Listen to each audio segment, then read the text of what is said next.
భారత్ పాకుల మధ్య సరిహద్దు వివాదంగా ఉన్నటువంటి రాన్ ఆఫ్ కచ్లోని సర్క్రిక్ ప్రాంతం వద్ద అటువైపు పాకిస్తాన్ మిలిటరీ క్యాంపులు విస్తరిస్తున్నటువంటి నేపథ్యంలో భారత రక్షణ శాఖ మంత్రి రాజ్నాథ్ సింగ్ గారు దసరా రోజున పాకిస్తాన్ ఉద్దేశించి తీవ్రంగా హెచ్చరించడం జరిగింది.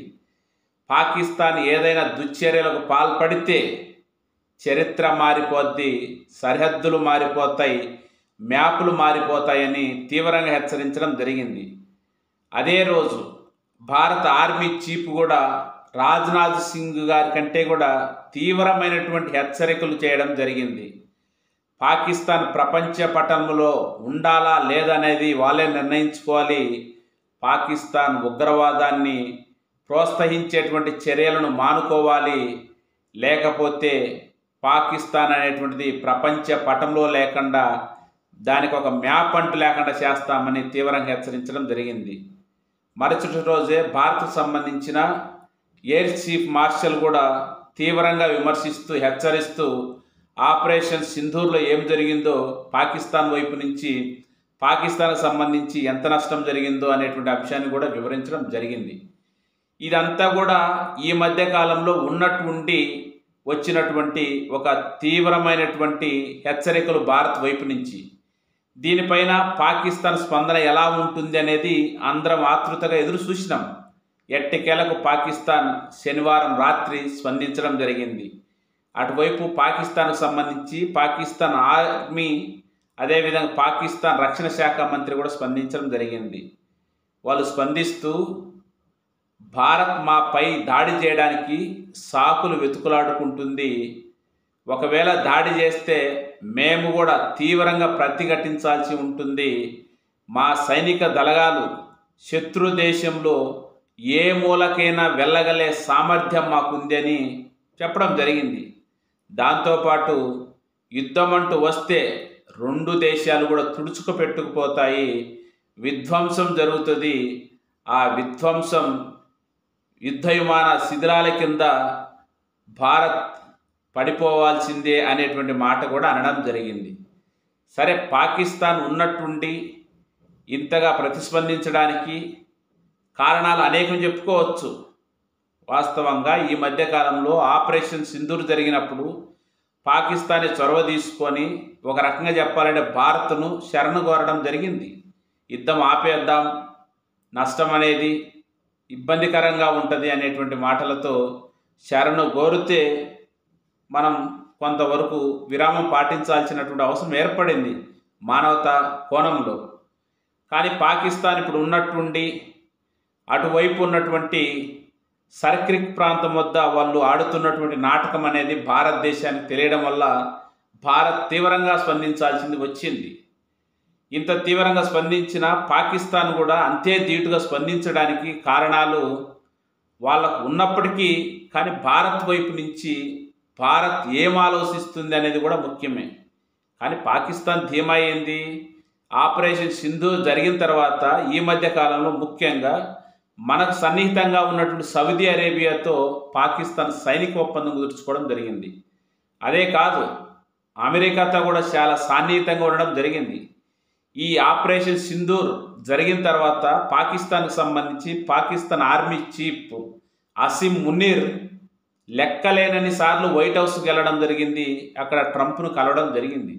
ఈ మధ్య కాలంలో కూడా పాకిస్తాన్ ప్రధాని షబాజ్ షరీఫ్తో పాటు అసీం మునీర్ కూడా వెళ్ళి ట్రంప్తో చాలా సుదీర్ఘంగా మంతనాలు జరపడం జరిగింది.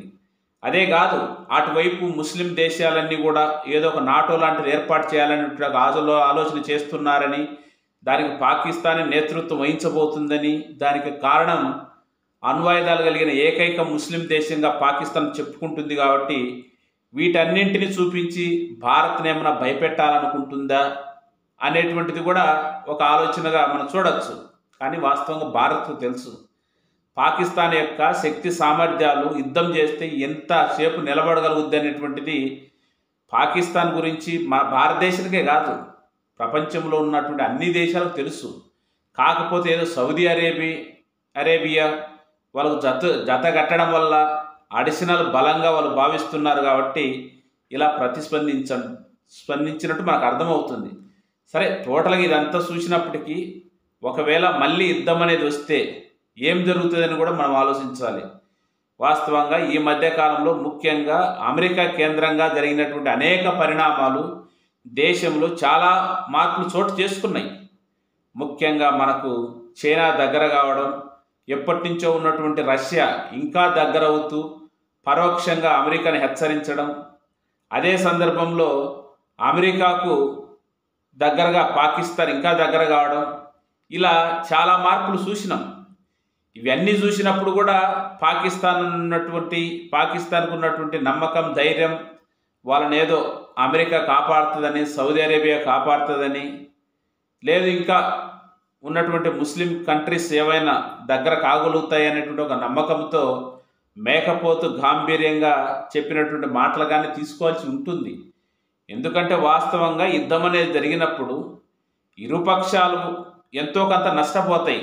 కానీ తప్పని పరిస్థితుల్లో యుద్ధం చేయాల్సింది వస్తే ఖచ్చితంగా ఏదో ఒక దేశం అనేది ఓడిపోతుంది. ఇప్పుడున్నటువంటి పరిస్థితులలో పాకిస్తాన్గా మన దేశాన్ని ఎదుర్కొనేటువంటి శక్తి కూడా లేదు. ఒకవేళ అలా కాకుండా వాళ్లకు సపోర్ట్ చేయాలని కానీ, లేదు వాళ్ళతో ఎవరన్నా సైనిక ఒప్పందాలు కుదుర్చుకున్నటువంటి సపోజ్ సౌదీ అరేబియా లాంటి దేశం వచ్చినా కూడా మన వైపు నుంచి మనకు రష్యా కానీ, ప్రస్తుతం అంతో ఇంతో చైనా కానీ, ఇలా చాలా దేశాల సపోర్ట్ ఉన్నాయి. ఇవన్నీ కూడా ఒకవేళ యుద్ధం అంటూ జరిగితే ఇది ఈ వాటు ఒక భారత్ పాకిస్తాన్ మధ్య జరిగేటువంటి యుద్ధంగా చూడాల్సినటువంటి అవసరం కూడా ఉండదు. చాలా మార్పులు వస్తాయి. ముఖ్యంగా ఈ ప్రపంచంలో చాలా విభజన కూడా జరిగేటువంటి అవకాశం జరుగుతుంది.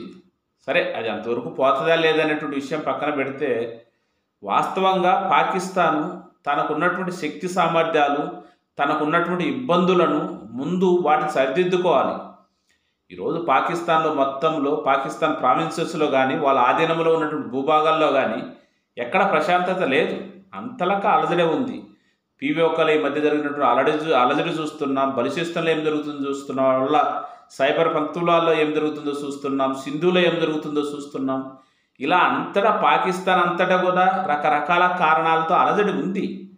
ముందు అక్కడ ఏదో వాళ్ళు సరిచేసుకోకుండా మేకపోతు గాంభీర్యం ప్రదర్శిస్తూ వాళ్ళకు కావాల్సిన సైనికులు కావాల్సినటువంటి సంపదను సమకూర్చుకోవడానికి అప్పుడప్పుడు ఆడుతున్నటువంటి నాటకాలని మన భారతదేశం చాలా క్లియర్గా తెలిసినప్పటికీ అప్పుడప్పుడు ప్రతిస్పందన అనేది తప్పదు ఏ దేశానికైనా. దానిలో భాగంగానే చూడాలి తప్పక పాకిస్తాన్ ఏదో చేస్తుందని భారత్ కూడా భయపడాల్సినటువంటి అవసరం లేకపోయినప్పటికీ జాగ్రత్తగా ఉండడం అయితే చాలా మంచిది. ఎందుకంటే అటువైపు ఎంత బలహీన దేశమైనటువంటిదే అని మనం భావించినప్పటికీ ఎంతో కొంత నష్టం జరిగేటువంటి అవకాశం ఉంటుంది కదా. అయితే ప్రస్తుతం అధికారంలో ఉన్నటువంటి మోడీ గారి నేతృత్వంలోని ఎన్డీఏ గవర్నమెంట్ కూడా ఈసారి ఆపరేషన్ సింధూర్లో తీసుకున్నటువంటి నిర్ణయాలకు భిన్నంగా నిర్ణయాలు తీసుకోవాల్సి ఉంటుంది. ఎందుకంటే ఆపరేషన్ సింధూర్ చేపట్టిన తర్వాత అదేదో బీజేపీ పార్టీ మోడీ వ్యక్తిగతంగా తీసుకున్న నిర్ణయంగా వాళ్ళు అమలుపరిచినటువంటి ఒక ఆలోచనగా దాన్ని పబ్లిసిటీ చేసుకున్నారు. అది మంచిది కూడా కాదు. దానివల్ల ఏం జరిగింది? భారతదేశంలో ప్రతిపక్షం విమర్శించాల్సినటువంటి సందర్భం ఏర్పడింది. ఆ ప్రతిపక్షం విమర్శించినప్పుడు ఇప్పుడున్నటువంటి ఈ గ్లోబలైజేషన్ సిస్టంలో భారత్లో కూడా యూనిటీ లేదు అనేటువంటిది బయట సమాజానికి గ్లోబల్గా తెలిసేటువంటి అవకాశం ఉంటుంది. అలాంటి దానికి అవకాశం ఇవ్వకూడదు.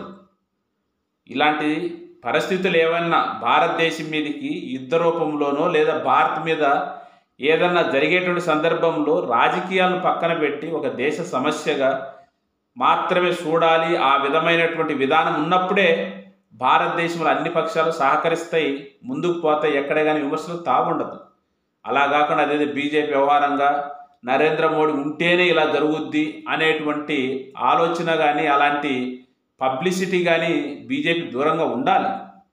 భారతదేశం కొన్ని పరిస్థితులలో యూనిట్ అనేది చాలా చాలా ముఖ్యం. అది ముఖ్యంగా యుద్ధ సమయాల్లో మన దేశ సార్వభౌమాధికారానికి సంబంధించినటువంటి అంశం ప్రస్తావనకు వచ్చినప్పుడు చాలా జాగ్రత్తగా అధికారంలో ఉన్నటువంటి వ్యక్తులు వ్యవహరించాల్సి ఉంటుంది.